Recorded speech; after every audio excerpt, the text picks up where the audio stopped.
આ વર્ષે પણ વડાપ્રધાન શ્રી નરેન્દ્રભાઈ મોદીની વિકાસની રાજનીતિ ઉપર વિશ્વાસ મૂકીને ગુજરાતની જનતા તમામ 26 બેઠકો ઉપર ભારતીય જનતા પાર્ટીને પુનઃ આશીર્વાદ આપશે। તમામ 26 બેઠકો ઉપર કમળ ખીલશે એવો દ્રઢ વિશ્વાસ છે।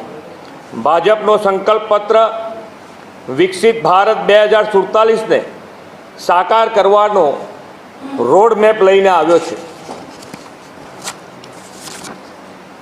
સમાજના દરેક વર્ગને લઈને સાથે લઈને વિકાસના માર્ગે ચાલતી સરકાર એટલે મોદી સરકાર।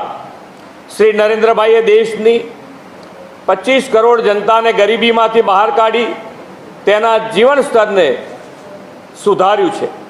ભારતને વિશ્વની 5મા નંબરની સૌથી મોટી આર્થિક તાકાત બનાવી છે।